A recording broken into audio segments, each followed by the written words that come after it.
Well, I want to welcome everybody to our third CobraVenture pitch competition.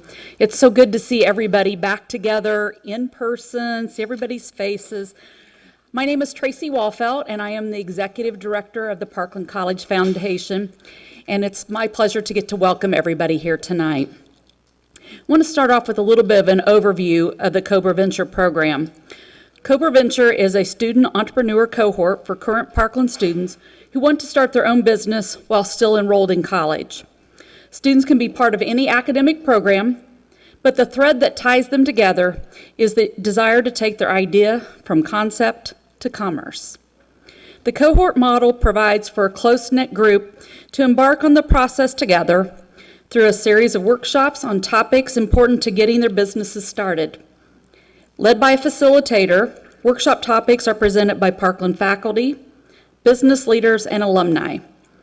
Students do not receive academic credit for participation, but rather real-world skills that enhance whatever they have learned in the classroom. Participation is free, but requires a high level of dedication. CobraVenture is a collaboration of the Office of Vice President of Communications and External Affairs, the Parkland College Community Education, and the Parkland Foundation. We are pleased to showcase the outcomes of their hard work and dedication tonight. And at the conclusion of tonight's pitch showcase, we will select the 2022 Parkland College Student Entrepreneur of the Year. Now I would like to introduce our esteemed judges for this event. So first is Damian Banks, Director of Finance with OSF Sacred Heart Medical Center. Damian's right here. Carly McCrory-McKay, Executive Director, Champaign County Economic Development Corporation. Marissa Brooks Sierro, Senior Associate Director of Business Development and Operations, the Geese College of Business. Marissa. Julie Wisher, Professor of Communications here at Parkland College. Julie. And last but not least, Mark Pelmore, Founder, Lincoln and Hill Training and Skill Development. Mark. As with any type of thing like this, there's a lot of thank yous that we need to give. So in your program is a list of the CobraVenture Advisory Team. It's the second to the last page. So if you could look at that, our guest speakers and our advisory team. So if you are listed there as either a guest speaker for this event or as part of the advisory team, would you please stand so we can recognize you?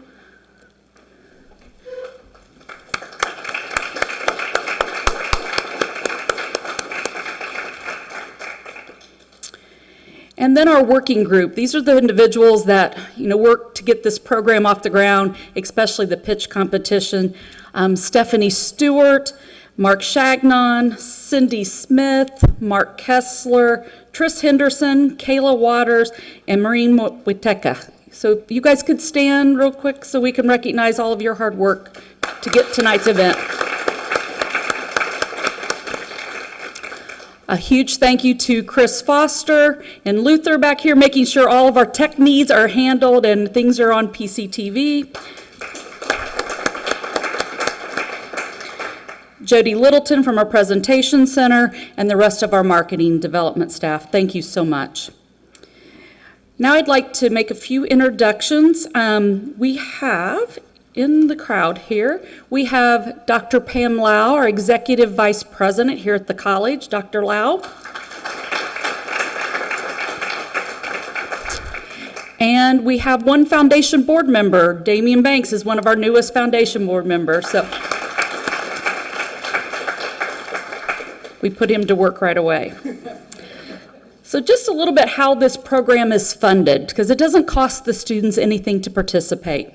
So the Entrepreneurial Founders Program was established with the Parkland College Foundation to develop, facilitate, and promote entrepreneurship at Parkland College. The founders, Cozad Asset Management, David Eads, Donald C. Dodds Jr., Meyer Charitable Foundation, Peter Fox, Chuck Keeling, Roy Lambert, TSM Ventures, and the Stewart family, and Murray Wise and Associates contributed the initial capital to establish the Entrepreneurial Founders Program Fund. thank you to those founders for their foresight and generosity in creating this fund. This fund has grown thanks to additional contributions and from sponsors of the Entrepreneur of the Year banquet, which is coming up next week on June 1st at the iHotel. The fund provides support and scholarships to students in Parkland's ag programs, applied media promotions, Perimeter Road, and CobraVenture. Since its inception, the Entrepreneurial Founders Program has provided over $56,000 in scholarships and over $56,000 in program funds. With additional support from Murray Wise and Associates, funding was provided for the development of the CobraVenture Pitch Competition and the Murray Wise Associates Student Entrepreneur of the Year. This year's CobraVenture Pitch Competition has even more sponsors and prizes than before. A total of $8,500 will be awarded tonight in prize money.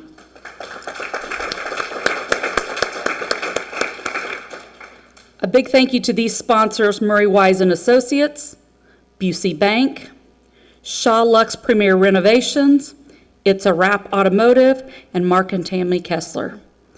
So we look forward to hearing all the students' pitches and the competition. And now I'm going to turn it over to Mark Chagnon, who's going to tell you more about tonight's competition. Mark?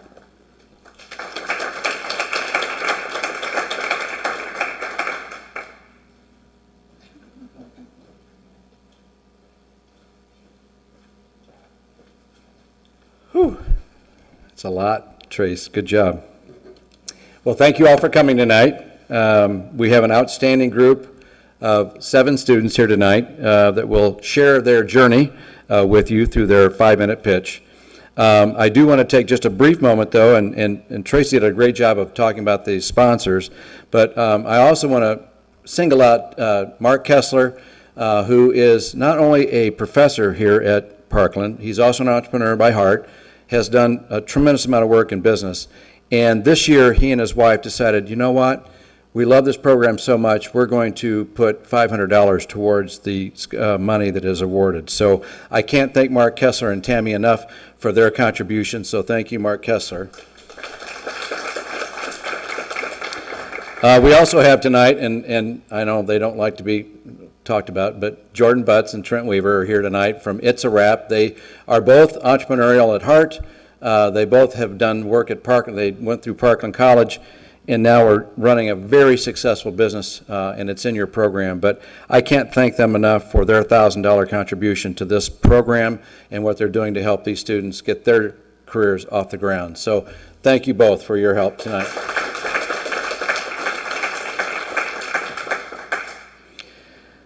I have something I need to share with you. Most of you are saying, well, why is Mr. Chagnon standing there with a tie-dyed shirt on? Okay. Normally I would have a button-down collar, or I'd have a tie on and look sharp and all that kind of stuff. Well, one of our students, Kirsty Anderson, called me on Saturday morning at home and said, Mark, my daughter's been feeling kind of sick lately, and I just don't know what's going on, so I'm going to the doctor. But she was at the library, Madeline, I don't know if you knew this, on Friday working on her program and getting things put together and getting stuff ready for her table, and very focused. And she called me, she says, the doctor's asking us to go to the Children's Hospital in Peoria. So I said, well, keep me informed. And so she said, I will. Well, she just was excited about tonight. She couldn't help herself. But unfortunately, she's not here tonight because her daughter was diagnosed, and I'm going to say this wrong, B-cell acute lymphoblastic leukemia yesterday. So I shared this with the students, and the outpouring of love for Kirsty and her daughter by these 7 people was incredible. And what it shows me is that here's a group of people who in January didn't know each other. And now, in May, they are family. So one of our family members is not here tonight. That's how we look at it. So Kirsty may not be here, but she will see this video, and she knows that Mr. C is wearing her tie-dyed shirt that she made for me, because this is her business, and this is what she wants to do. So I wanted to honor her tonight by wearing that, and honor her daughter And the doctors said that this is a type of leukemia that is treatable, and that if she stays focused, that this can be beat. So we are expecting that to happen, aren't we? You bet. So with that said, let me just share with you a little bit about how this process works. Starting last fall, during the months of September and October, the CobraVenture cohort application was posted and open to all students, as Tracy said, on this campus. And it was due by the end of October, the application. Once all applications were received, the CobraVenture Community Advisory Team, and this is a group of men and women, Mark is on that team, and others from here at Parkland, come together with me, and we review all the applications that we receive. And from that, we pick what we feel are the top 12 applications. So those who would get accepted in the CobraVenture program, it's pretty special. And then we ask the students, you've been accepted, but you have to accept us. And if you don't accept the rigors of coming to workshops and committing, then this isn't for you. Well, all these students here said, we're in, and we want to go. The goal of each student is to build their business plan through a series of workshops, which we start in January, and we end with the showcase tonight. Let me share with you just a little bit more. In addition, each speaker that comes to our session is now a part of, as I share with them, a part of their network. So all the speakers that we had come are now part of their network, their professional network.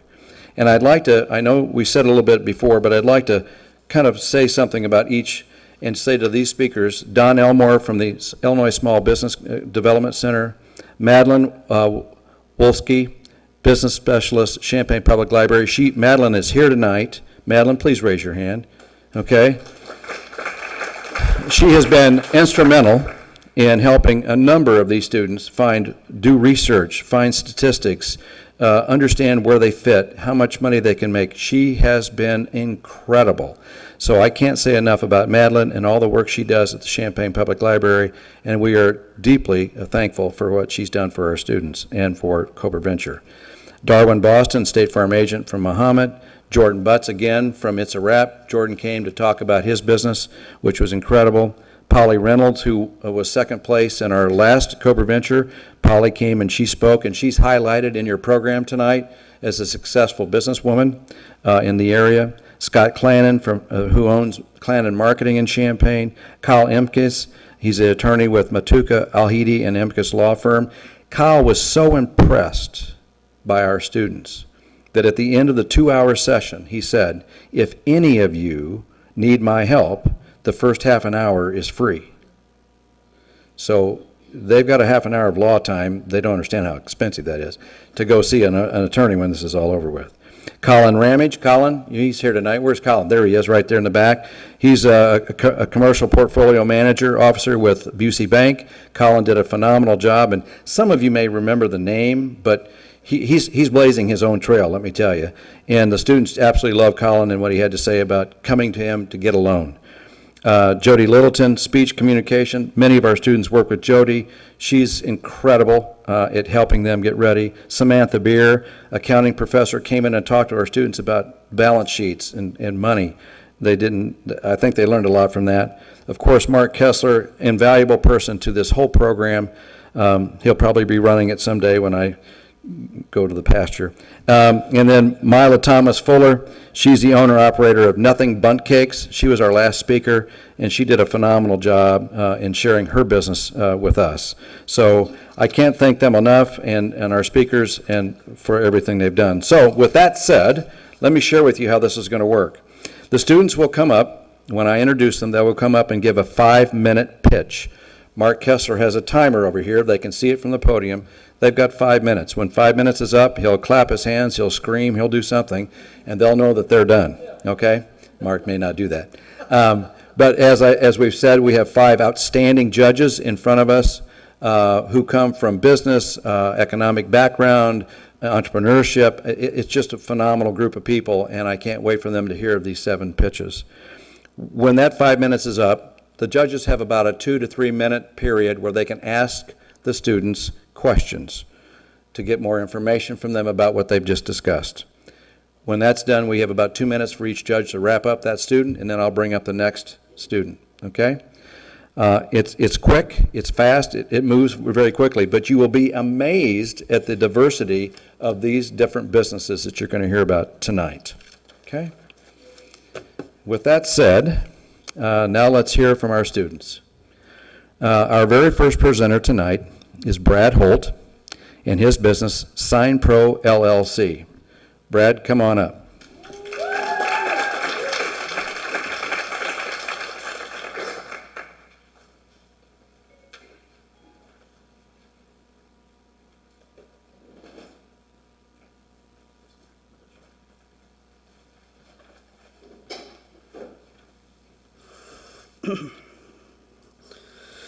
Hello, everyone. Thank you for being here.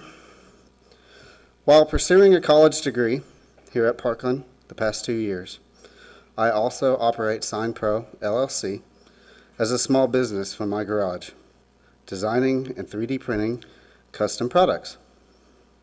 I started the business to make a little extra money during the pandemic, and oddly enough, I find creating things therapeutic and enjoyable. Starting a business is no easy task, but seeing it through has helped me find a new purpose, setting forth a mission to be accomplished. The 3D printing industry is projected to reach over $70 billion by 2030. To be honest, I think that is an underestimated projection.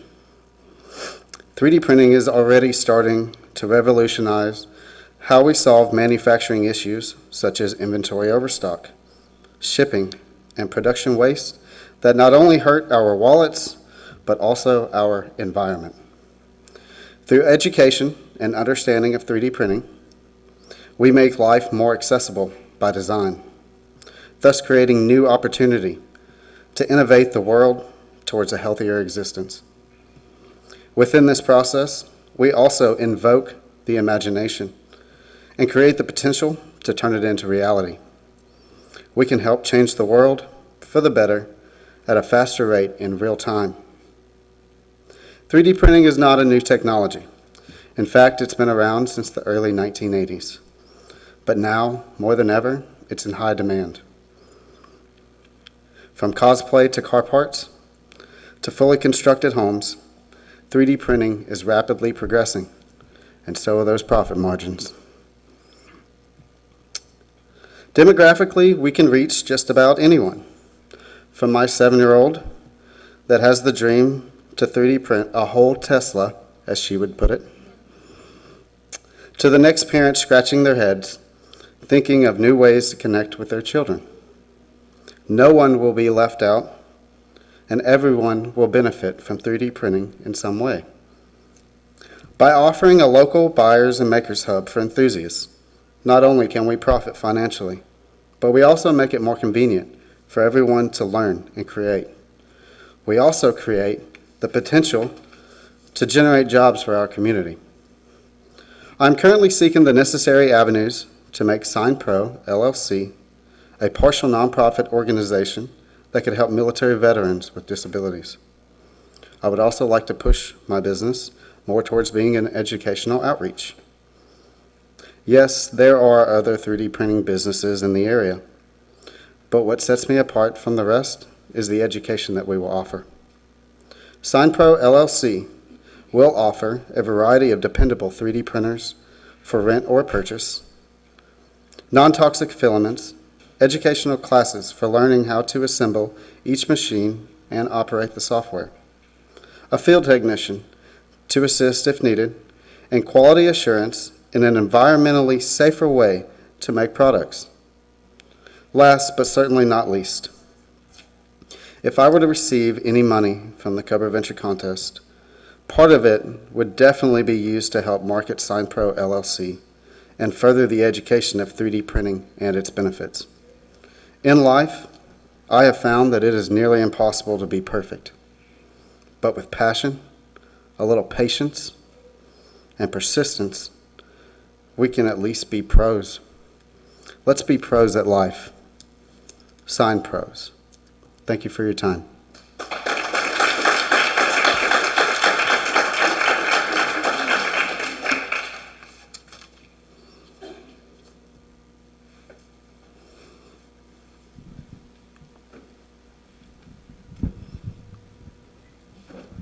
off the stage. Hi, Brad. kidding. Great, excellent presentation. Can you speak a little bit about your revenue model? Are you planning for this to be established as a nonprofit or for-profit business? So, yes, sure. I definitely did a lot of research, and businesses can be partially nonprofit and for-profit from what I've read. So I would like to be both. I already am an LLC business running out of my garage. It's, I don't make a whole lot of money. I did during the pandemic. But I do believe that we can do both. Excellent. And then entrepreneurship is really challenging. Oftentimes we see small businesses fail within the first couple of years. What would be some of your strategies that you would have to keep your business moving forward, or what are some of the strengths that you have to keep your vision on track, even during challenging times? Sure. I don't know how to give up. And the educational part of 3D printing, I think, is going to grow astronomically. And then, of course, the benefits for our environment, I believe, will help push the business farther than I could ever dream.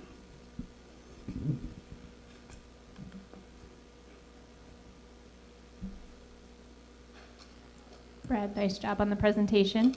You talked a little bit about some of your competitors in this space. Do you have products or maybe a product line that sets you apart from other competitors that gives you a competitive advantage? Yeah, I design custom products for people and for myself. Thank you. Yep.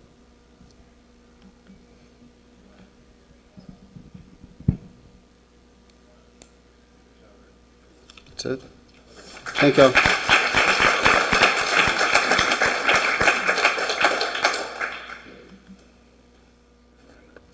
Our next presenter is Delma Cobb and her business, Express O Yourself.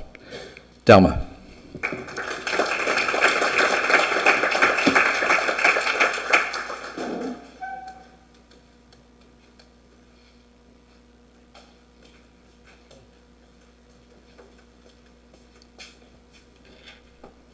Good evening, and thank you for joining. Struggling to find a safe environment for your children after school hours? Join me at Express Yourself, an educational cafe that will provide a safe environment focused on middle and high school age students from all backgrounds.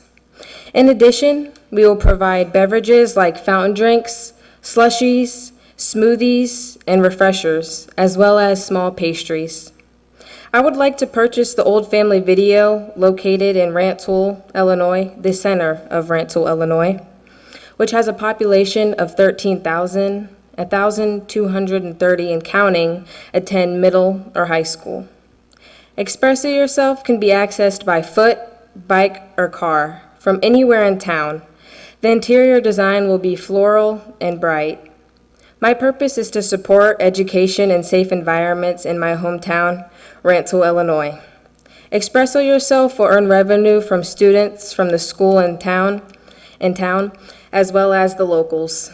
The problem I will be solving includes the following: a safe environment for students to study, a place to be, because there is other places in town students could go, but like Dunkin' Donuts, the adolescents in my town are banned from being at Dunkin' Donuts after 1 p.m. And to support students and our future generation. No other place in town will be like Express Yourself. My business allows students to come hang out or study after school hours, and I'm willing to give a discount on items to those who show good grades or that they have recently brought their grade up. According to Gallup, a global analytics and advice firm, 44% of teenagers from the age of 13 to 17 spend time studying or doing homework after school hours. With so many students yearning to study, Express Yourself will be in demand. Because if you are anything like me, I can't do homework at home. I have to get out of the house and get into my zone. And I plan to have 4 separate zones at Express Yourself. A common area where you would order and maybe mingle with the other classes, as well as a middle school zone and a high school zone, because I don't want like the younger and the older kids, mingling too much because, well, we know how that can end, as well as a silent zone. My current competitor is the youth center. At Expresso Yourself, we will provide drinks and pastries that do not come packaged, unlike at the youth center. My competitive advantage is that Expresso Yourself will set the standard for being personable and consistent. My cafe will not operate as fast food services do. We will take time preparing the order as well as being friendly, clean, and attentive, as well as inspiring students to continue their studies and reach for the stars. I believe in them. I have been in their shoes, and I am prepared to encourage the youth. To keep the customers and students coming, I will offer seasonal drinks. Some nights out of the month focus on certain themes like show and tell, teens night, game night, and occasional tutor services. Parents are allowed to attend, and a check-in, check-out system will also be available. Stress no more and allow your kids to express themselves. I hope to see you soon at Expresso Yourself. Thank you.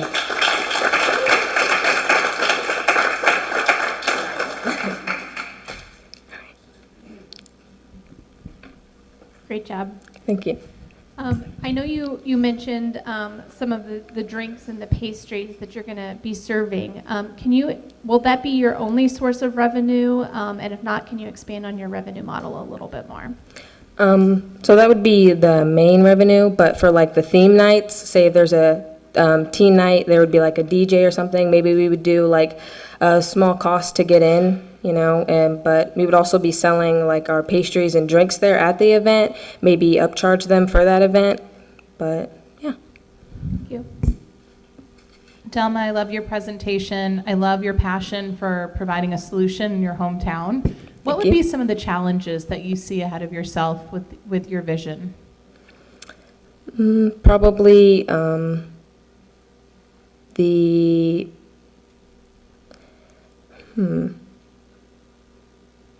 atmosphere at the cafe, because I'd like it to be very, safe environment. My main thing would be probably the students' age group kind of clashing, and as well as the cafes near like Dunkin' Donuts. Great. And then can you comment on your vision for staffing? What maybe a staffing model might look like, and what kind of needs you might have to staff your cafe?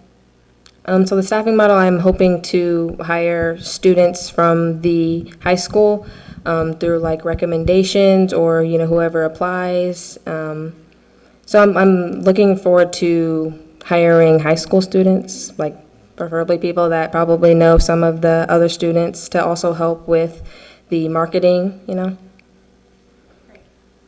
Delma, you said your biggest competitor is going to be the youth center. How do you plan on having that market competitive advantage?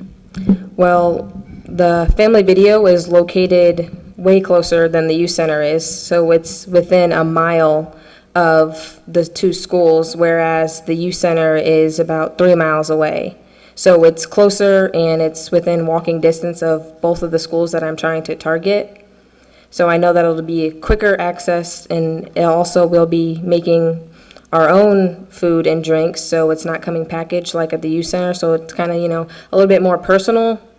And the youth center is not really geared towards like education and discounts and stuff like that. For like studying, it's more like kind of like a place to maybe like play basketball or, like events that are hosted there. So the question that I have is, right now you're in the iteration phase. Are you currently working with students, or do you have relationships with some of the schools or after-school programs that would kind of be your audience? So I haven't really talked to any of the schools because I'm not planning to open it like right away. I'm waiting until I get my bachelor's to come back and open it up.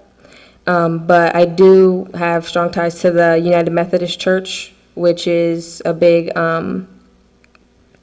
sponsor for students on like the youth center, as well as being a graduate from all the schools in Rantoul. So I do know some of the teachers and faculty, as well as a main dean at the middle school that's actually opening something similar to my business. He knows a lot of students and a lot of networking that would help me out because he already told me he would be willing to help me out and put my business out there. Thank you. Hey, Delma. Good job. My question is, if you had a situation where there was some conflict, how do you plan to handle that? Because you know the age group of middle school, high school can sometimes be pretty rambunctious. Yeah, so after talking with Kyle, I had the idea of having kind of like a third-party security system, but at the same time, he said like as one person, not like a whole team. He said that just having a security would kind of already just tells everybody that there is danger, but I definitely have looked into hiring just one security guard to kind of just watch the place through third party, so it's not like at fault on my business. But I have been thinking about a security guard to just watch and make sure that the place stays safe for all students.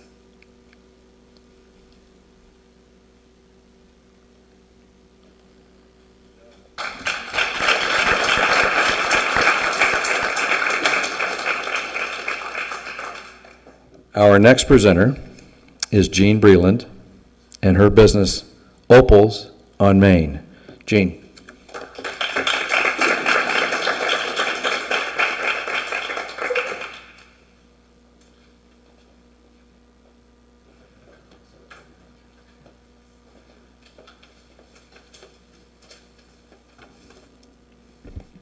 Raise it a little bit. Hello, my name is Jeannie Bryland, and I'm excited to present my business idea to you this evening. It's called Opals on Main, and in a couple short years, I hope to reopen our doors for the village of Camargo and the surrounding communities. Reopen? Yes, reopen. You see, in 2016, we made the difficult decision to close our doors of the family business that we had had for 70 years. It was an old general store that my grandparents, Ralph and Opal Thompson, had opened in 1946. Little did I know that 5 years after closing our doors, I would receive an email about a Parkland cohort that could help you create a business plan. From that email, what had long been just a dream resting in the back of my brain suddenly came back to life and now has the chance to become a reality.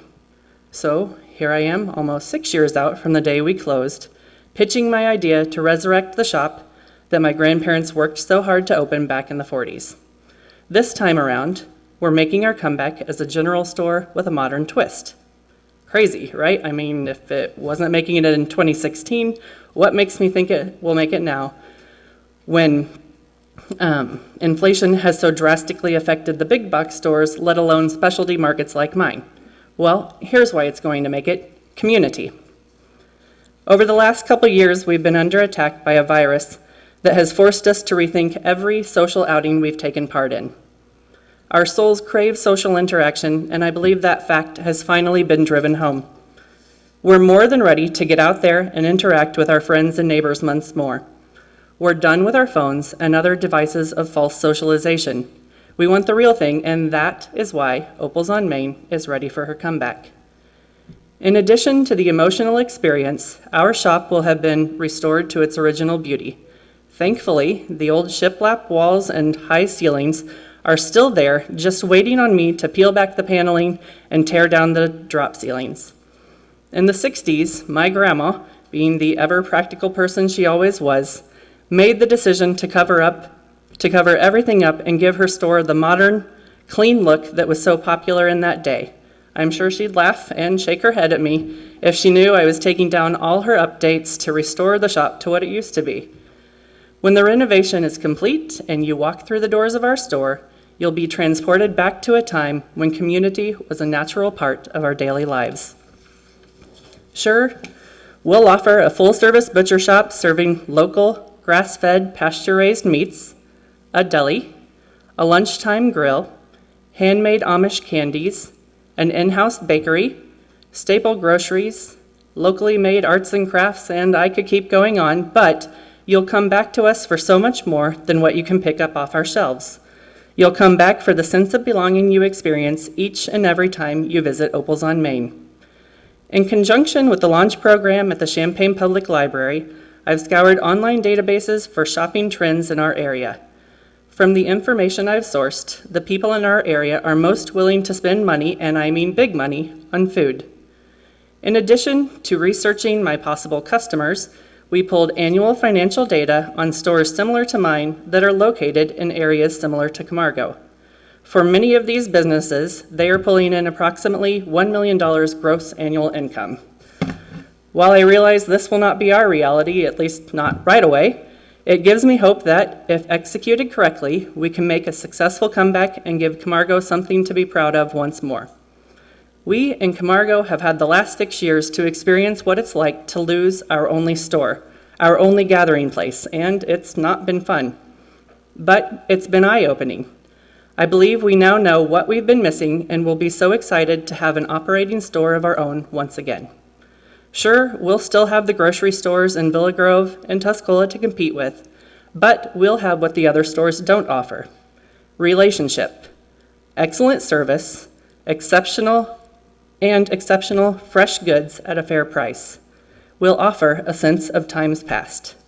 So, if you find yourself longing for a drive through the country and a step back in time to when community was a big part of our daily lives, I'd love to have you make the short drive down to my hometown of Camargo and stop on into our community store, Opals on Main.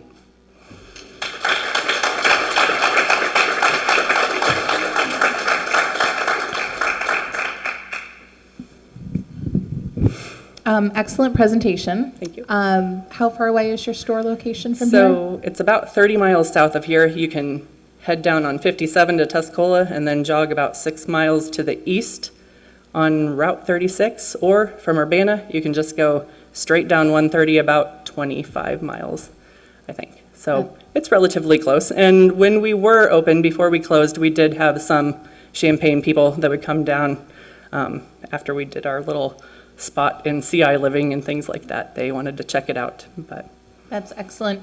Can you speak a little bit about your thoughts on supply chain? You're really looking to connect with local suppliers, and I'd love to hear a little bit more about that. Right. So at my table, you can see a variety of different, thankfully, there's lots of artistic and creative and entrepreneurial people in the Camargo area, or at least surrounding there. So a lot of that is showcased over there. But we also are super close to Arthur, where you've got Das Schlachthaus. And so I've reached out to them just to see if that's even a possibility with me sourcing the locally butchered meats from them, so that then it is all raised in this area.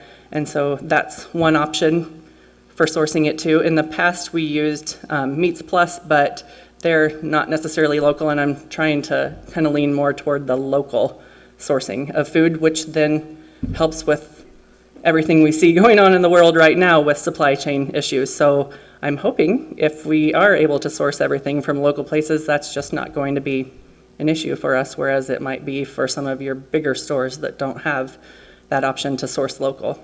Great. So. One other question would be, what are some of the challenges that you're facing and thinking about your timeline about reopening?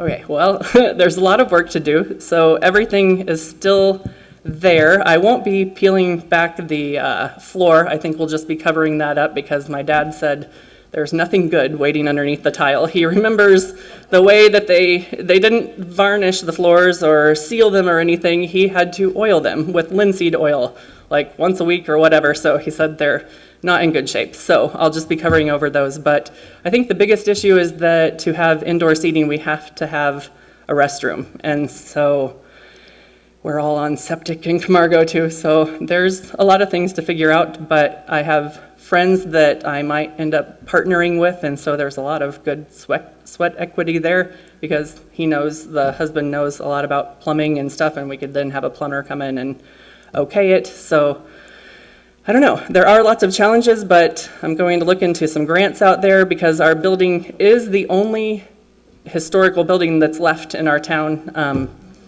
So yeah, lots of things that I've got to look into. Well, Marissa stole all my questions. Uh-oh. So I'll just say great job. And I you. grew up in Douglas County, and I know what Yes. it's like to not have a grocery store. So I think Yep. that this is really awesome. And I hope, is the original tin ceiling still there? So we didn't have that. If you look at I think I might have a picture of our downtown Camargo, but it was very shantytown sort of downtown. It wasn't like your really, really cool stuff with the tin ceilings, but we have it's the same as what our walls are. We have shiplap walls and shiplap ceilings. So my grandma put a drop ceiling in because it was practical and you can save money that way with heating and air conditioning, or I guess they didn't have that necessarily way back then, but yeah, so it's there. And it has your general store feel when I pull back all of her updates that she did in the 60s, so. All right, nice job. I know you said Thanks. you weren't going to make $1 million starting No. out, but do you have any financial forecasting that you think you'll make? I don't know. So I didn't really start helping at the store until, I did work there as a kid for my grandma, which was not the funnest thing sometimes because she was a stickler for getting things done right and never taking a break. But when I moved back here from Minneapolis, I helped my family kind of run it, and I just realized that my parents were dumping their retirement into it every year, and that's how we ended up making the decision to close. But I think I remember seeing that it was like $100,000, which is,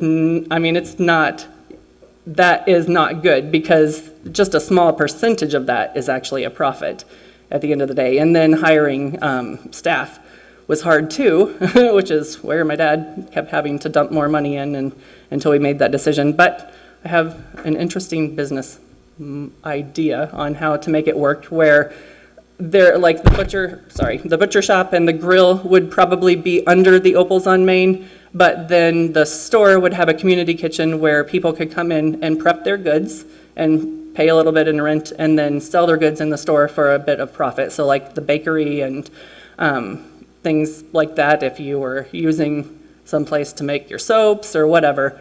So we've got a little bit of finagling to do to figure out how we could make a go of it and support other local artists and small businesses in the area. Okay. Thank you.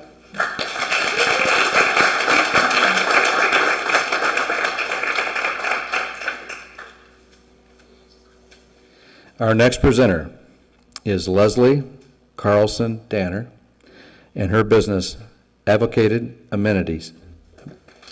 Leslie.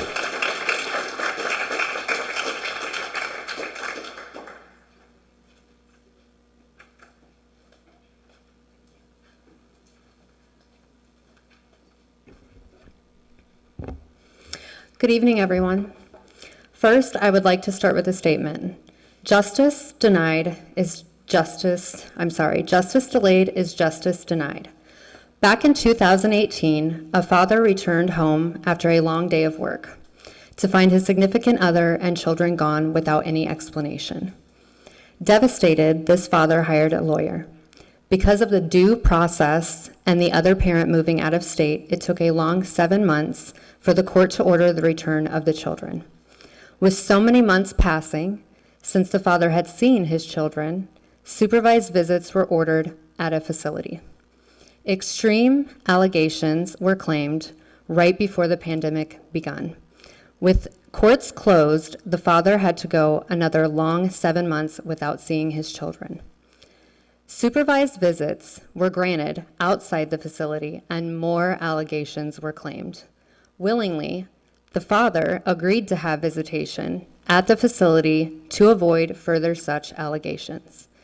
With the testimony of the facility, the father was able to have unsupervised visits. This is where I stepped in to advocate for the children and their father.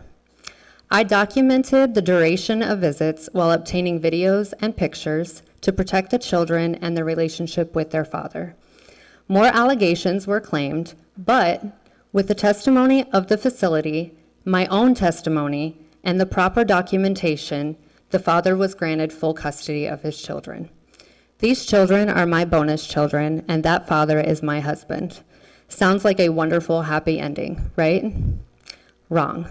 The children have only seen the non-custodial parent for 17 days out of the entire year. That is 28 hours spent with her children. This is due to many reasons I have no answers for, but I am willing to guess it involves things like lack of education, counseling, transportation, and support. My heart breaks for these children, which leads me to think about all the families dealing with similar situations. These children's justice is delayed to both parents, which causes justice to be denied. This is where Advocated Amenity steps into the community to offer justice to the most vulnerable children while the courts go through the due process. In just a few short months, hopefully, Advocated Amenity will open temporarily at the Vineyard Church in Urbana until revenue allows us to secure our own location. With a toy room, a small kitchenette, and a bathroom available, along with cameras in common areas. We plan to expand once able and offer a craft room and an outside play area as well. My hope in the near future is to offer education based on observations for each individual case and offer support and encouragement to conclude with reunification, as no child should feel guilty for loving both parents. In 2018, there were 38,974 children in Champaign County. In February of 2022, 26,016 children were involved with DCFS. What about the number of families not involved with DCFS, as my husband's case was not? I want to serve our whole community. With the help of grants and donations and a possible contract with DCFS, our services will be fully funded. As a volunteer with CASA, court-appointed special advocate, and a fellow friend and supporter of the Family Advocacy Center here in Champaign, I feel confident that my organization will grow and evolve into something that can offer many attributes to our community. I look forward to pursuing my master's degree in sociology with a minor in social work, while networking and adding our other like-minded members on my team. I want to thank my family, friends, the Vineyard Church, Mark, Julia, and Nicole from the trio here at Parkland, Ellen Beatty, family attorney, Grace Mitchell, director of Family Advocacy Center, Better Tomorrow's counseling group, and of course, Mark Shagnog, and the speakers throughout my CobraVenture experience, for all the support and encouragement. Without all of you, my dreams of helping the most vulnerable of our community would not be possible. Thank you, and God bless.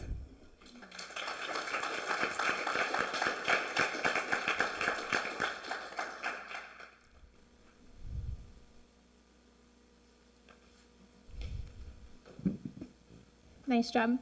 Thanks. I know you touched a little bit on the revenue side for grants, donations, and a possible contract with DCFS, but can you dig a little bit more into sort of two areas? One is, would you be charging for the services to the individuals that you're working with? No, I will not. Thank you.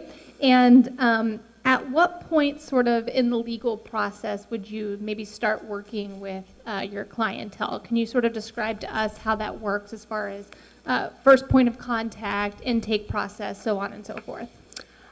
So the first point of contact would be my attorney that is also on my board. She is in family law. So a lot of clientele will come from that. Since we are friends with the Family Advocacy Center here in Champaign, they have a contract with DCFS where they have to serve 75% of their clientele to DCFS, which means the other percentage that is not a part of it, that is just the community, gets turned away if there isn't space, which is where I would be referred by that agency. I, also being a CASA volunteer, I go to court and do a lot of observation to be able to get my business out there. As far as revenue goes, this is going to be a free service. The thing that separates us from other like agencies, which there's only one other one in town, is we are going to offer services off-site as well, not only on-site. So we have a liability form that both parents would have to sign in order for that to happen, but that is where a parent could take their child to the zoo or the park or out to eat to make, you know, positive memories together. Thank you.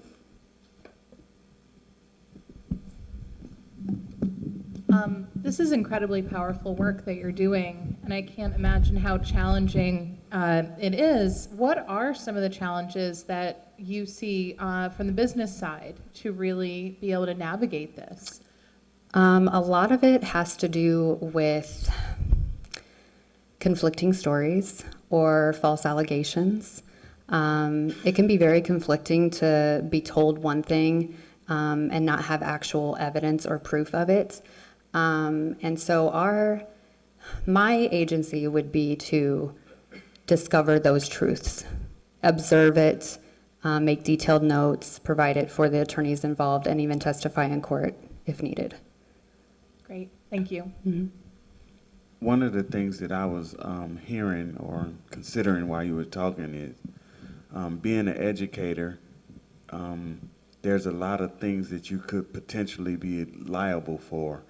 And you said you do documentation of all the transactions between parents and children. Do you have a process that will better protect yourself in the case of how you document, when you document, what you're whether you're videotaping or audio or whatever? So there is cameras in the common areas. They do not have sound right now in the Vineyard Church for the space that I have. When I can secure my own site, we will have cameras in the common areas with sound as well. But right now, it would be a matter of, say it would be myself and a student. I want to open up my doors to help students like at the U of I with internships and offer volunteer work for people that pass a background test. That would be the main thing, is a background check to be passed to save myself. But I would have insurance in place as well and my liability form if it's outside of the site.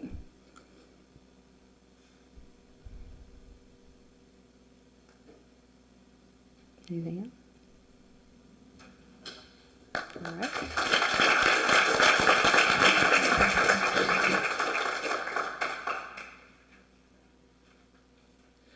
Our next presenter is Muriel, and Mimi as we call her, Belende, and she has a business named Za Rain. Za Rain. Mimi.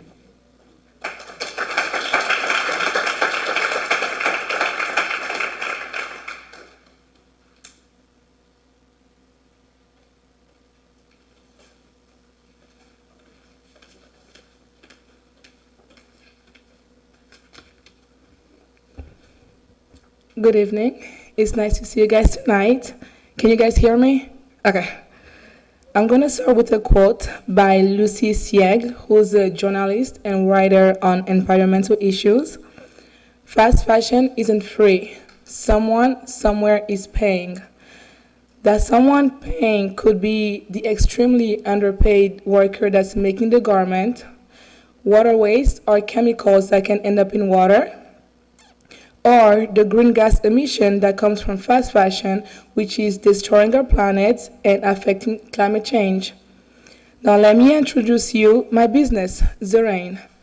Zerain, which means kingdom, focuses on timeless, unique, and one-of-a-kind clothing that you will enjoy wearing because it's made just for you. So far in the journey of building this kingdom, I've made clothing for women as well as tote bags, and I want to eventually move on to men clothing and in the future do house decor.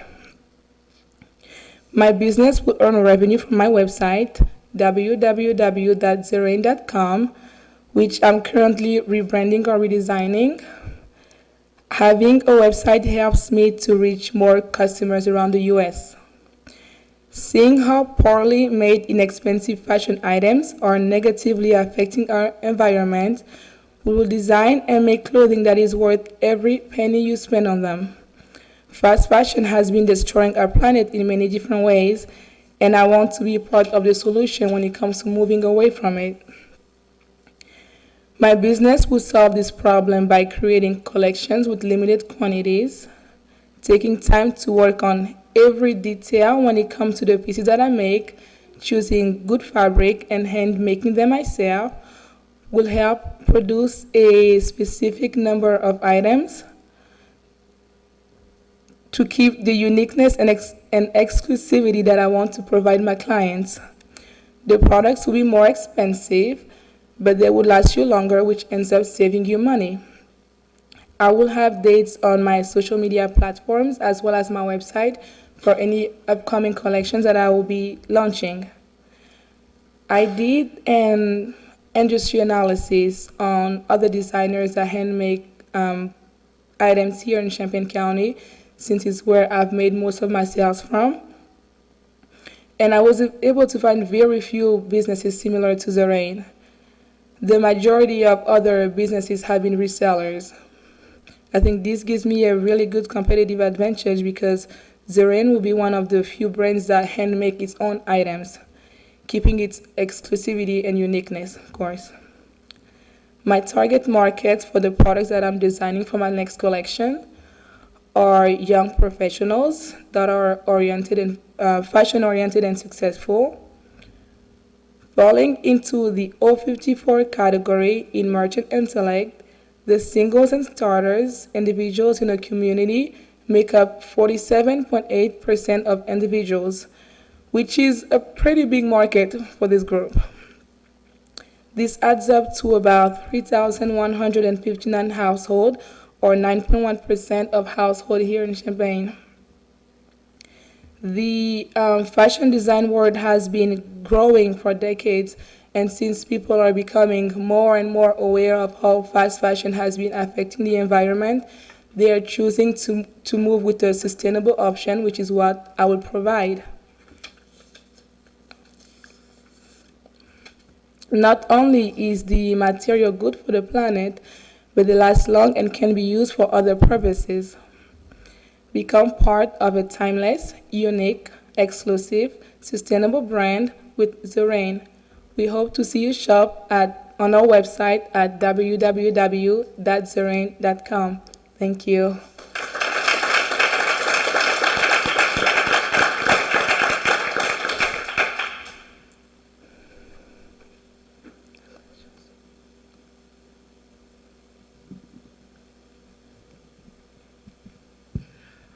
All right, just a simple question. What's your current profit margin? So far, I have, since I was juggling with school, I had to just give it a pause for a minute because I'm going into the surgical technology program. And that's why I chose to go into launching collections, which that way will help me to pre-design my clothing and have them just ready to ship. So I'm still doing research when it comes to profit margin itself, since I'm like rebranding the entire brand. When I first started, I was basically taking customs for dresses for my clients, and I was charging them $25, and my friends and clients were like, no, you can't do that. So I am really working on figuring out the equation when it comes to pricing my items so I can make profit and my business can make profit, and so my clients can have a reasonable price as well for them, for what I create. Yeah, thank you. Just to follow up on that question a little bit more, I know that you're still in process with this, but do you have an idea about what a price range might be for some of your items, where you imagine yourself to be? Yes, so for the jackets that I have made, I looked at I compared other businesses and pricing wise with the fabric that I will be using. It's called super wax fabric, which is very exclusive. If you like African, you know about the fabric. I'm thinking about $100 to $120 for a jacket, which is, I think it's giving me profit, and it's not too expensive on the client side, but you're getting something that's a jacket that will last you like a very long time, that you can rewear over and over again. So that was reasonable for like a jacket going out. Have you given any thought to, should you become really successful, ideas of how you could scale this? Because I could imagine you being a bit limited with your talent and your time and all the wonderful things that you're doing. Have you given some thought of how you might add additional team members or some different ways to help manage should you need to scale? Yes, I've definitely thought about it. Eventually in the future, I will have to have people work for me. when it comes to hand-making items that I really want to make that my main focus. And if I have to have someone to help with my social media or marketing, and I won't be able to handle everything on my own, so I will have people that specialize in this area to help me out when it comes to those things, yeah. That's great. Thank you. Thank you. Mimi, thank you very much for your presentation. So it sounds great, and I'm wondering, is this do you envision this to be mostly online, or do you envision yourself having a physical location? I'm wondering how people would be able to really tell their true size, or how would they be able to get customized things online that really do fit and that sort of thing? Yeah, so for example, for a jacket, I will have different measurements. So you will know whether it's like your bust, your waist, your shoulders. I will have that specified on the website. And if I ever have to make a custom for someone, I can either go to them, or people have come to me to get measured, which ensures that you're getting something that fits you right. Yeah.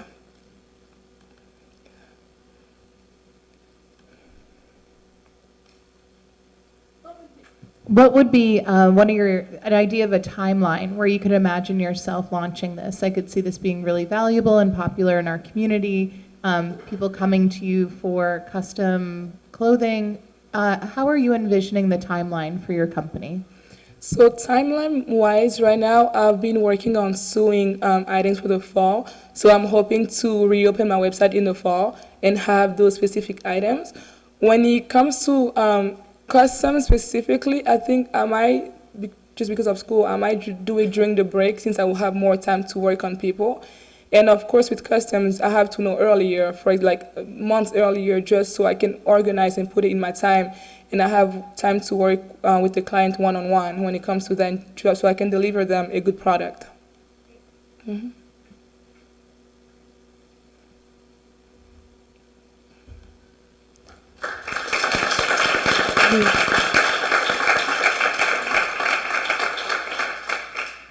While the judges finish up and we get ready for our last two speakers, the students have displayed over here many of the items that they are selling and or working on. So in Mimi's case, she's got some things that she's made.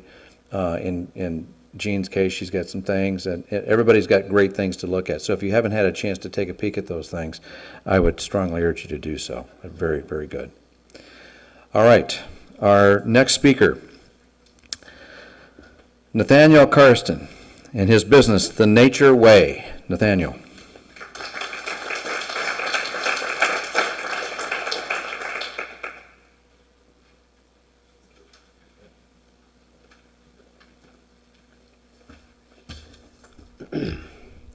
Thank you for your judgment. Hello, my name is Nate Karsten, Nathaniel when I'm in trouble, and I'm the sole owner and operator of the non-for-profit The Nature's Way. This way, towards the future, using the past. What I'm talking about is the future of how we as a community think about urban and home landscapes. Currently, everybody has a sod lawn. Well, most everybody if you can afford it, which makes sense. It's easy and fairly low maintenance. But wait, is this how Illinois looked before European development? Do you think we would have some of the best soils in the world if this was true, if only green grass grew? No, there's a reason we are called the Prairie State. In fact, based on the Illinois Department of Natural Resources, about 60% of Illinois, approximately 22 million acres, once was prairie. Now, only 2,500 acres remain. I know, who cares? Well, the pollinators, microorganisms in the soil, the wildlife affected by pollution from erosion, they care. Prairies set up environments for all the citizens of Illinois, not just us. Which is why it is important to give them the place to thrive, right in the middle of your yard. My business, The Nature's Way, goals are to change how we think about urban and home landscapes. We want to build a community of education by helping homeowners implement native plants into their yard. Think like reverse Indiana Jones. But besides taking treasure and leaving sand, we're taking sod and leaving, wildflowers, tall grasses, pollinators, and rain gardens. This is just the first step. Like nature, we are always growing. But how will we do this, and why would you want to go through us? To begin, there are no other landscaping companies in East Central Illinois region that specialize in native landscapes. There is Country Arbors, which is a wonderful nursery and resource for gardeners, providing such a hodgepodge of seed and stars for everyone. But where the Nature's Way is different is the community our brand will build. We want to work with folks who already volunteer in organizations like Grand Prairie Friends and U of I Extension Master Naturalists. The information and education is out there, but making it accessible to others is how we are and how to implement them is our market. So I have a 4-step plan on building my business. Step 1, the most important step, and where your investment starts. We are starting small, building our brand. In our growing phase, we are literally growing plants to be sold. We held a survey for our target audience through the Facebook group CU Plant People to determine their thoughts over implementing natives into the community. When asked, would you pay to have a rain garden and or native prairie plants put in your yard, of the 62 responses, only one person said I have no interest. There's always that one person. But given the education of the people in the group, over half, 32 people said they would like to buy the natives and manage the gardening themselves. A couple of the responses were to the tune of this: depending on the cost, I would pay for a plan and appreciation a one-stop shop for native plants also. This gave me the idea for step 1, growing my own native plants for distribution while providing the availability for plants for those in need. To start this process, I will need to build my own nursery, a portable, heavy-duty 20 by 10 by 7 feet greenhouse off Amazon costs $270 with shipping, with other costs coming from buying seeds, water usage, topsoil fertilizer, and plastic containers, also biodegradable containers, equaling around another $1,000. To start, during the summer, this startup costs about 2 weeks' pay at my serving job. After establishing ourselves in the community, we will implement our next goals. Step 2 is getting supplies for home installations. I'm talking tools, trucks for large installations, much larger than our homely gardens. Step 1 will be working with, as well as expanding my growing range. Step 3 is growing my customer base through business relationships. I've already had a talk with the property manager at Town & Country, aptly named the Monarch Investment Company, in Urbana, about implementing a small prairie and rain garden in their property. Step 4 is where we would want to be in 8 to 10 years. Buying up acreage to restore full prairies and using those seeds to mother new generations of prairies for my customers. By gardening the Nature's Way, you're becoming part of a blooming community of people who want to make a change and build a more natural Illinois. I hope one day, when I'm wading through the construction on 74 as a grandpa, my grandchildren will be able to enjoy the wayside beauty of prairies and not be hypnotized by miles of corn. Thank you.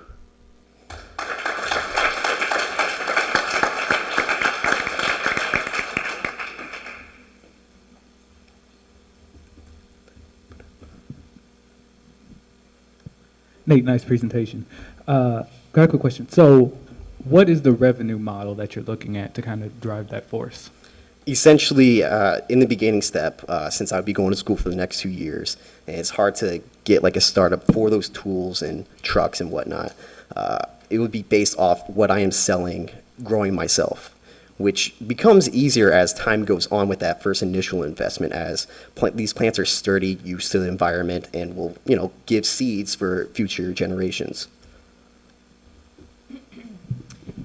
Great presentation. What are some of the challenges that you foresee, especially in the first few years of operation?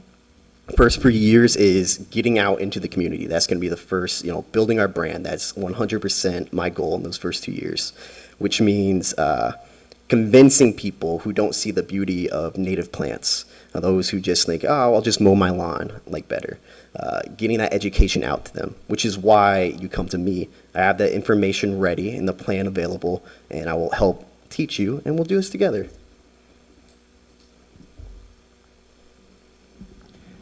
So you talked about your main source of revenue in the beginning, selling the things that you're growing. Mm-hmm. And you already have sort of a customer base there, and you have the respondents to your survey. Will part of that be sort of like consulting services so that people can actually get this into their yards? What does that all look like? So eventually implement a website. Obviously, that's how you reach everybody. But I'd like to create kind of an educational pamphlet to go along with that. People who come to me, so there are people who don't know how to implement the plants into their yards. We have different ways, rain gardens, shade gardens, and whatnot. I will have that information ready for them and will be along with them for the journey. As they like, oh, what the heck happened? Why didn't it grow? It's like, well, this is why it didn't. Thank you. And one of the things you said was growing and distribution. Have you considered some of the community gardeners to be like your proving ground in getting your message out or your method out? 100%. Like I said, this is really about growing a community in a community that's already pretty strong and knowledgeable. So eventually I would like to implement like community gardens all around here. I believe I have in my picture book a place right near the Olympic Memorial that I believe Dodds would be a great place to implement a community garden, place that I could provide the plants and we can have an event and build knowledge upon that.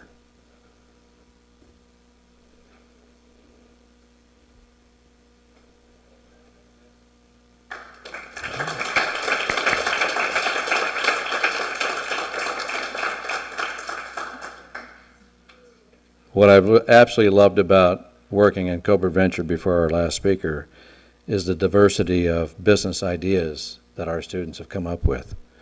And that just shows the diversity of Parkland College, because it's all kinds of people, all kinds of ages, all kinds of ideas. And it's, for the last 4 years, I've had the privilege to work here as a part-time employee after retiring from Unit 4. And I must say, it's been one of the best times of my life. So great people to work for, great people to be with, and to develop friendships with this group has been incredible. Our last speaker tonight is Naphtali, and we know her as Anna Salem, and her business, Magic and Smooth Weddings by Anna. Anna.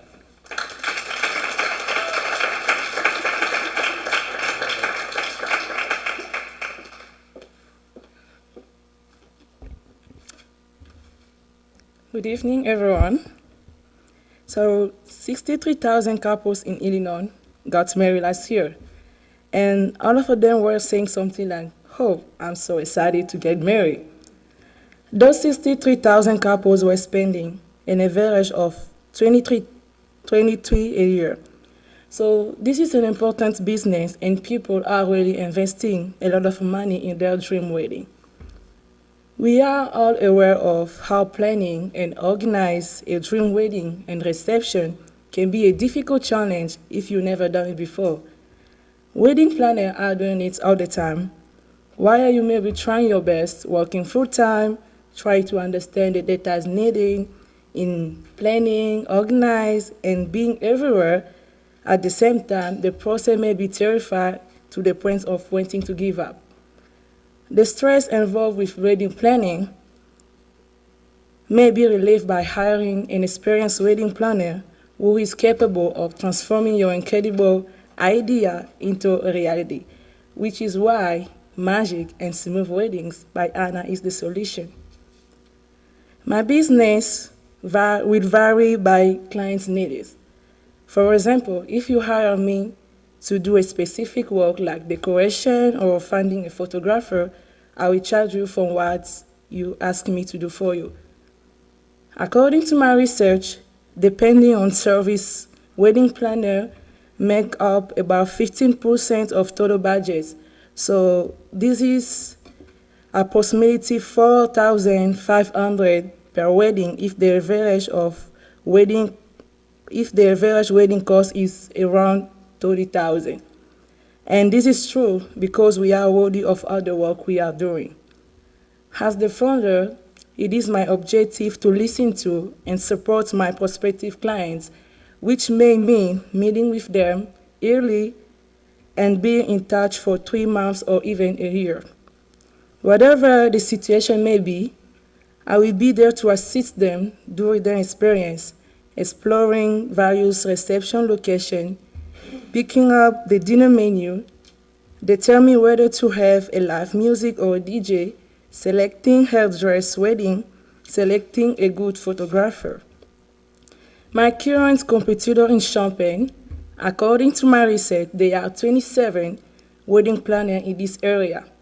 What makes me different is that I will be the only multicultural wedding planner speaking 3 languages, which is French, Lingala, and English, which will appeal to a wide range of couples.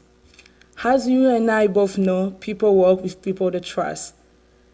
My market will be to work with people that I look like and speak their languages. As a result, this is my competitive advantage and what makes me exceptional. According to my research, most of couples are still getting married, and Champaign County has one of the biggest local immigrant population. I think this is a good opportunity as we have a large immigrant community that is underserved in the wedding industry. Therefore, the business answer to cover this need is clear.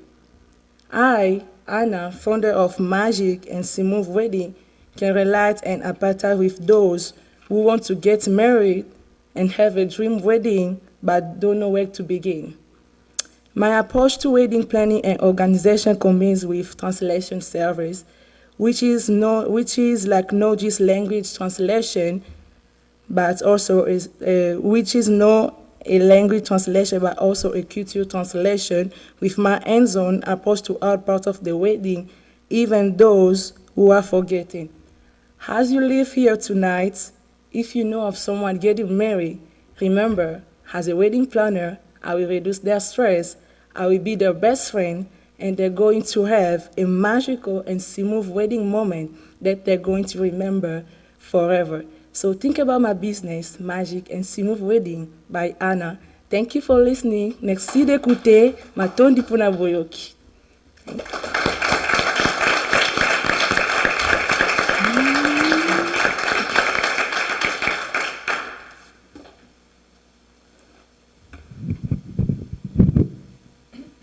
Excellent presentation, Anna. Thank you.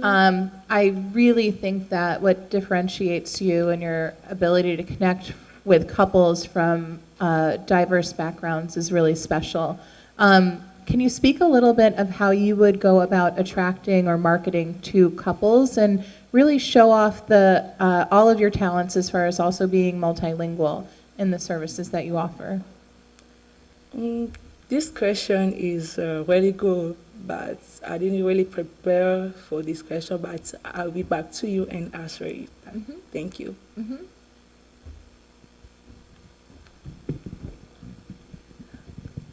Great job. Thank you. So just due to the pandemic, there's a lot of pent-up demand to have weddings and events, but there's also just a lot of changes in the wedding industry in general, including scaling back a little bit. So based on the research and just your experience in this industry, can you talk a little bit about some of the room to be able to charge for all of the different services that you're going to provide? Given that some of the trends are couples scaling back maybe from years ago of what they would typically spend on a wedding budget. Thank you for the question, but when I was doing my research, I did a lot of research about that, but I didn't really get any answer for that, but I'm keep doing a lot of research with Madeline. So as majoring in that major, like being a wedding planner, I think I will have more information about that, and that will help me. Thank you. Can you tell me the languages again? Yeah, sure. I speak French, Lingala, and English. Okay.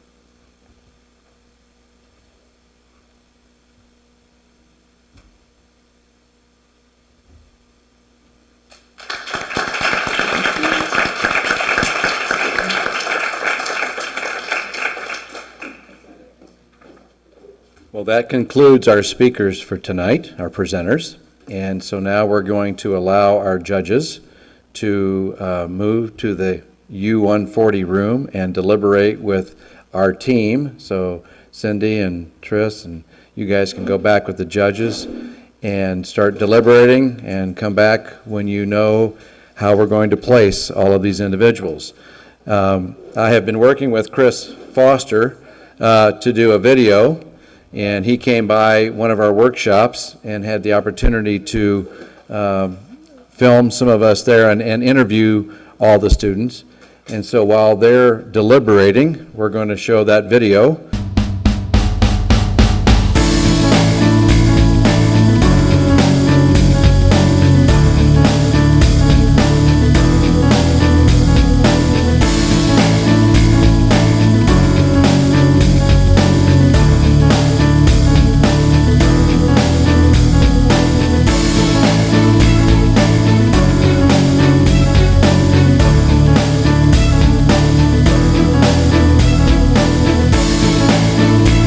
A review for CobraVenture would be all the resources that they give students that aren't quite sure. They know they want to own a business. They may have a simple idea, but not an overall actual idea to launch it up off the ground. With CobraVenture, I have been able to take a big idea that could have went in so many different directions and really hone it into one solid plan. My business is called Advocated Amenity. It's a third-party visitation center, and we offer monitored visits for children that have to have court-ordered supervised visits. And we observe, we send our notes to attorneys involved and even testify on the children's behalf in court. And it's just a safe way to protect our children in the community. I was a child in the system, and I was adopted as a kid, and there were not a lot of options for this, for a safe place to visit with parents, to really know what was going on, to be able to report to the courts. I've loved CobraVenture. I think it's a great program, and I would recommend it to anybody who's not sure what they want to do, but they know they want to work for themselves. Even if you don't have a plan, sign up. It's worth it.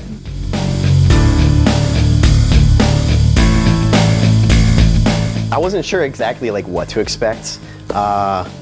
Everyone came in, everyone's kind of shy, so I felt really good about that too, because it's the first step in any entrepreneurship. I mean, we're all beginners, rookies, so it's nice that we're all coming together and building each other up. Sometimes when you're going over your plan, you're not quite sure what to do, and then I get here and I'm just filled with charisma from all the different speakers, and obviously Mark's the best guy here. He just lifts everyone up all the time, make sure everyone has a great smile. So it's been a really wonderful, kind of it's supposed to be school, but it feels more like a break.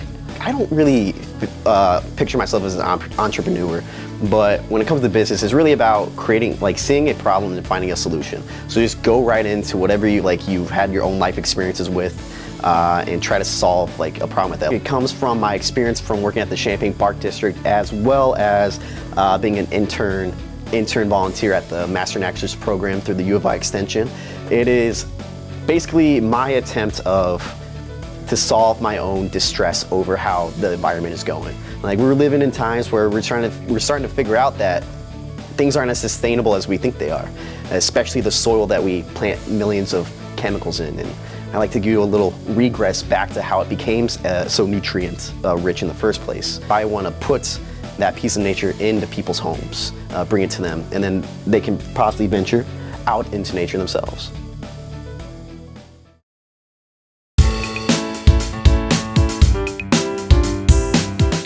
I think it's really helpful, and I feel honored to be a part of the program because it's given me the network and insight that I needed to become a business owner.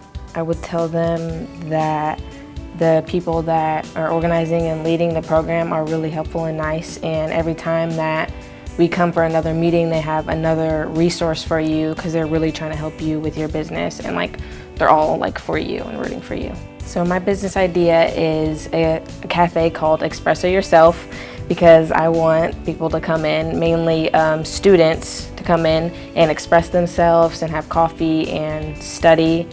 And I know that there is nothing to do in my hometown, Rantoul, so I want to give something for students to do after school, and just a safe place to hang out.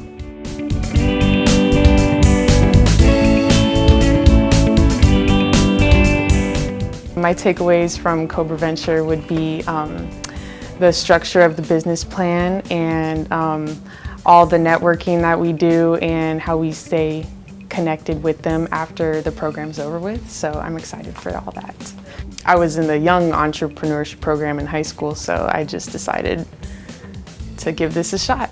My business name right now is Shersti Ray Tie-Dye, but that's adaptable to change right now. But basically, I repurpose and create upcycled wearable art. So I make stuff out of tie-dye, t-shirts,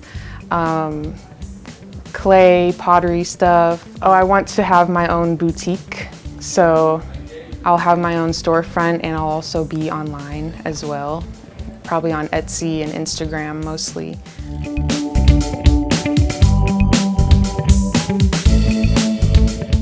So what I have learned through CobraVenture is to take my idea for my business from concept to reality.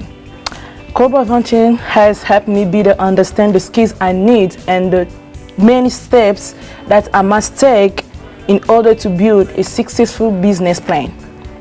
Like defining my business, understanding the problem that I am solving, the marketing concepts, the legal issues, and so much more. But the most important things or lesson I have learned came from what Mr. Kessler would say: successful business owners have a high level of integrity and trust with their customers. The name of my business is Magic and Smooth Weddings by Anna. My slogan will either be, it's not a dream, it's heaven on earth, or you're not dreaming, it's happening right now. My passion for this business comes from wanting individuals who are getting married to not be bothered by stress, but allow me to give them a stress-free and dream wedding and reception.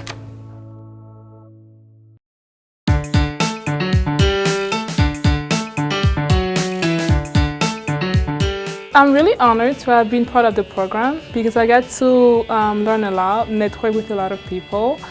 The speakers have been amazing. I've learned a lot about just not owning a business, but also other aspects of it when it comes to being insured for your business, balancing your work-life balance with just everything else. And it's good, those classmates have amazing ideas, which some of them I would have never thought about. So I'm excited to see them go through with their businesses and see just what happens next. When we come each and every time we answer the questions about our businesses, like what do you sell, and think practicing it over and over again, it helps me to just be more precise when I know what I want to do and what I want to make with my business. My answer has become more and more specific over the courses, which helps a lot. My business name is Zerain. It's spelled Z-H-E and then R-E-I-N-G, meaning a kingdom. So I'm basically building a kingdom with my brand. I started with women's clothing and now I'm doing bags. Eventually I want to get into men's clothing and home decor. So what I'm doing with my business is giving my customer a unique experience. When I sew or make any type of clothing, not a lot of people will have it. And I do it in like very small amounts. So I might have just 5 of these jackets and that's it, and not maybe in like a different color, but yeah, definitely going with a unique experience while stopping fast fashion. This has been a journey for me. I've never been to any sewing school, so I've had to teach myself everything from the start, and even business-wise. And CobraVenture has definitely been helping me business-wise when it comes to owning a business, which is really nice.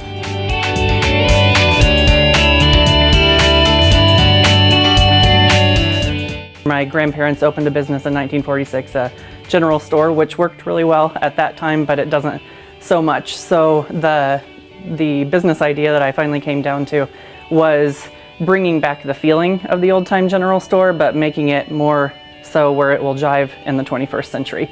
And in one of the other workshops, we really examined who our customers are, which is a little bit hard for me because we live in a town of 400, so I really need to be diligent about finding something that they value, that provides them with the things that they need and that they want. When my grandparents opened it, it was Thompson's General Store, And so I've thought about bringing that back. I've also thought about naming it after my grandma, Opal's, because after my grandpa passed away, it was just my grandma running the store with my dad in the butcher shop. And everybody would always say, we're going up to Opal's or going down to Opal's. So I've thought about that just to kind of honor all of the work that she put into it. Well, we moved back here in 2013 and I got the opportunity to help continue running it. And it was just the neatest experience meeting the people that came in.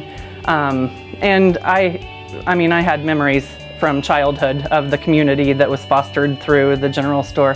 But I just really liked meeting people and giving them what they needed, providing them with a service, and just being a blessing in their lives and helping their day go well. It just helps you take a business idea that you have and really refine it, sometimes overhaul it completely to turn it into something different, but it just helps you to figure out what you're wanting to do and making it as successful as it can be, so that whenever the time does come for you to go live with your business, it's not going to fail, but it'll have a better opportunity for it to be successful and actually serve your community.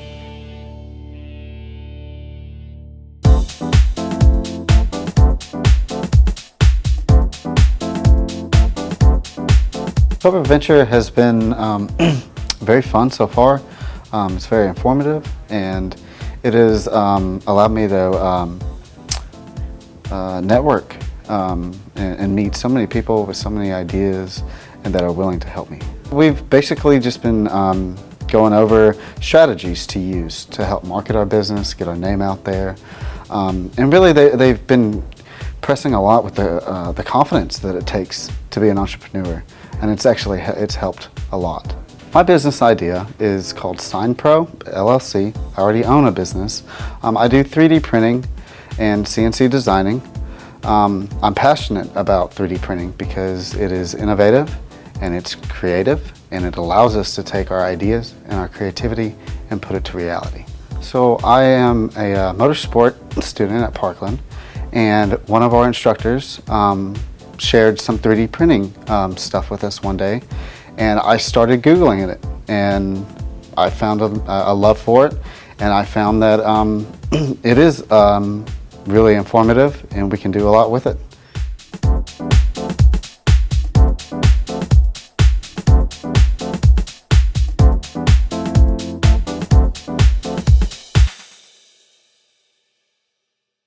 So this was really hard for the judges. I think every one of them would say, first of all, you guys, great job. I think you deserve a big hand. And it was a really hard decision, but we do have our awards. So, starting with the Alumni Award of $250 each, I would like the next three students to come up. Delma Cobb, Nefatili Celine, and Leslie Carlson Danner. So please come up. Leslie's. There's Delma's. Delma's first. Yep, Delma's first. Anna's second. Here's Anna. And And there's Leslie.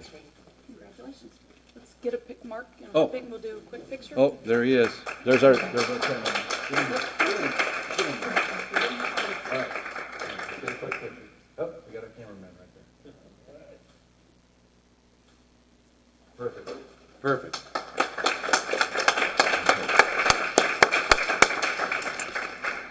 The fourth place award is provided by Mark and Tammy Kessler, and that award is $500. And fourth place goes to Brad Holt. Mark, come on. Come up here. We'll get Brad, Mark, and us. Yep. There's Brad.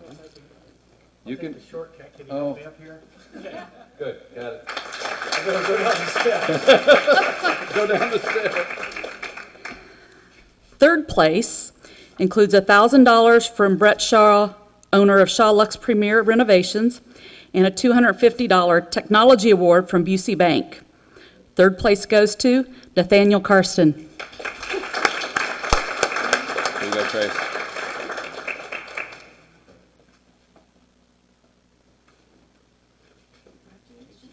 Good job, Nate. Good job, buddy.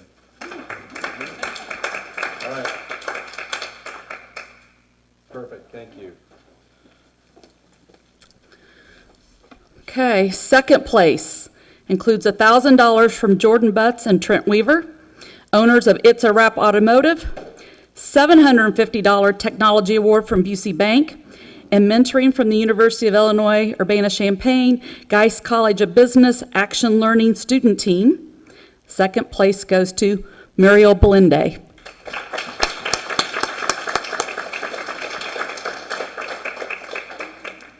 Brett, Trent, come on up. Come up. Get up here with this. Can you? Yeah, they're gonna go up the stairs. Mark, they're going up the stairs.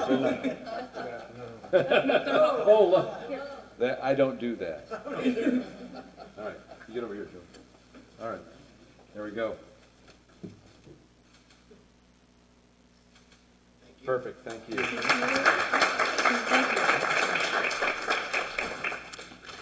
And our first place includes $3,000 from Murray Wise and Associates, $1,000 in a technology award from Busey Bank, and mentoring from the University of Illinois Geist College of Business Action Learning Student Team. The 2022 Student Entrepreneur of the Year is Jeannie Breland.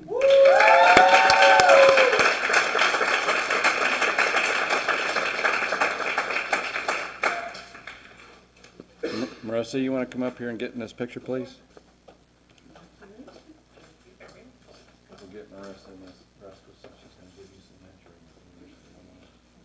Awesome. It's a whip. Get over here, miss. Congratulations. Yeah, oh, there you go. Perfect. All right.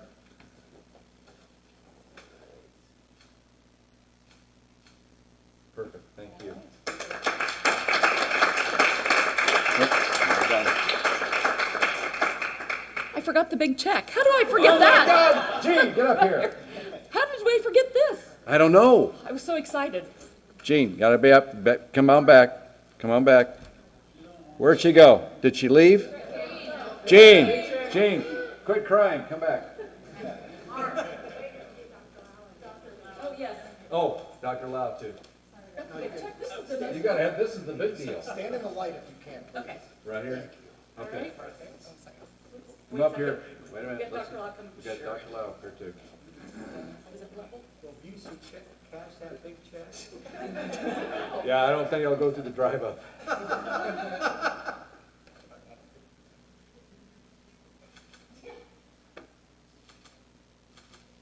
And one more picture, Colin. Could you come up from Busey? Yep, come on, Kyle. That's a part of the money. Yep, part of the money's coming from Busey, Colin. I'll put Colin right here next to you and I'll stand right here. Okay? You get on this side over here, Kyle. Uh-oh. Don't pull a muscle. Get right there, buddy. That way we got Busey represented too.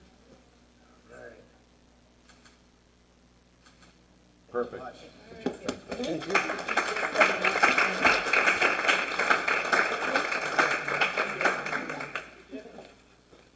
Again, thank you to our students, thank you to our sponsors, a huge thank you to Mark Shagnon. This program would not run without Mark.